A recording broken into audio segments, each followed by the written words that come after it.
Chapter 53. The next morning at sunrise, the team finished wiring the solar panels of the roof of Ms. Diana's house to the battery pack and inverter down below. Klaus kept walking them through the steps outlined on the thin and crinkled sheet of folded instructions that came with his bargain basement components. When the power was connected to the junction box that would feed electricity into the small house, Tisa and Miss Diana plugged a work lamp on a utility stand right into the wall outlet. "Throw the switch, Max," said Annika. Max paused, tried to think of something momentous to say. All she could come up with was her favorite Einstein quote: "Imagination is more important than knowledge." She pushed up the lever. The lamp came on. Everyone applauded. "Woo-hoo!" shouted Keto. "You did it, Max!" We did it. And the ever-logical Annika said, "We need to do it 5 more times." Klaus procured enough kits for 6 homes.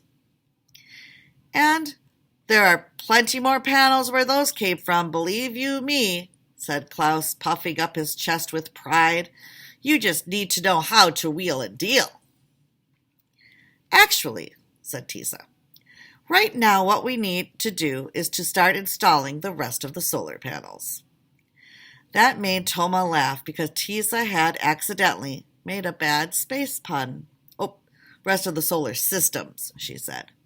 The astrophysicist was the only one who thought it was funny. "I'll contact my father," said Tisa. "Let him know about our tremendous progress. If we keep up this pace, we'll surely meet his deadline. The investors will come. The village will be reborn." The team split into subgroups, and with assistance from Emmanuel and the other village children, who once again stayed at home from the mines, set to work installing solar panels on top of the 5 homes. The work was grueling. The sun, the source of all the power that would be streaming into Kazambumba, was unrelenting. The heat, sweltering. "I think it must be 100 degrees in the shade," remarked Hannah. "Too bad there's no shade on a rooftop," groused Siobhan. "Well, the more sunshine the better," said Max, looking on the bright side. The very bright side. They heard gunshots in the distance. Someone discharging bullets through an automatic weapon. "La Diabla!" said Emmanuel, wiping sweat off his brow. "Kabila wants us to know that he's always near." "Which means we need to move fast," thought Max, "and not just beat Tisa's father's deadline. Whoever was restraining Kabila might soon turn him loose. Ooh. By nightfall, all 6 homes were wired. Yay! "The batteries will need some time to charge," said Max. "We'll connect the juice to the circuit breakers in the homes tomorrow at noon. That should give the solar panels enough time to do their jobs."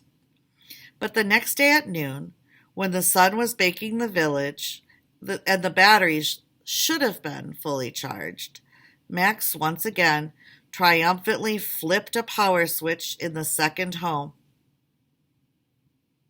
Nothing happened. No lights glowed. No power flowed to the wall circuits. "What's wrong?" said Emmanuel. "I don't know," admitted Max. All of a sudden, Max Einstein wasn't feeling like a genius anymore. In fact, she was feeling like a failure.